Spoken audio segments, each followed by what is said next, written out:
Scott Radomski. I'm the physical therapist. Well, I deal with all the aftercare. After Dr. Kassman does the surgery, I see him in the hospital, and then I follow the patients out to their house, working on getting them up and moving, walking, strengthening the leg, range of motion, teaching them everything they need to know as far as surviving at home. There's a process we have in place, there's expectations we have in place, but every patient's different. I mean, you can have 1,000 knee patients and they'll be different.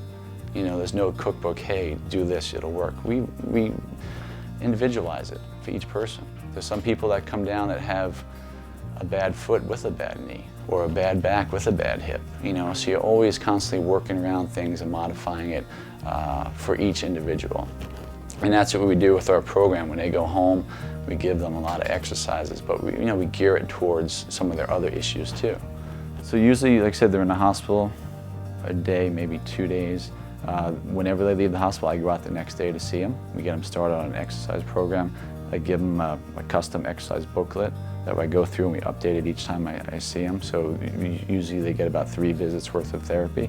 And by the end, it's just a matter of me formalizing, hey, this is what I want you to do when you're back home. You're good, you can go out and go to the gym, you can go follow up with therapy up there if you want to. You don't have to.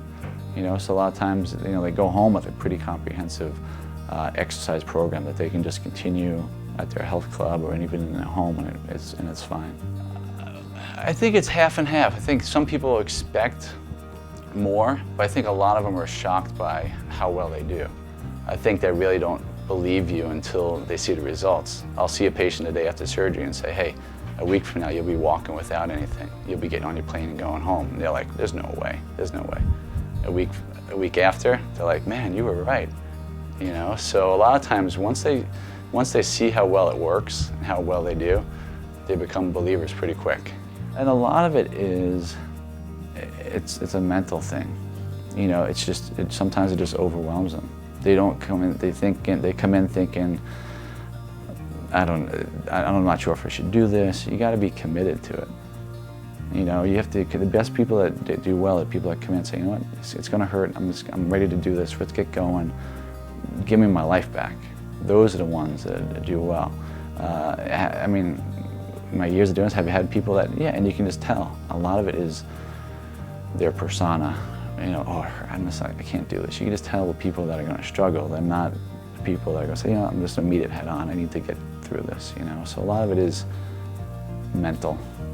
Every patient, I mean, majority of them I see, the response is, I should have done this 10 years ago. I should have done this 15 years ago. I didn't know. My friend told me it'd be the worst thing. I didn't, you know. A lot of it is regret in a way that they waited so long.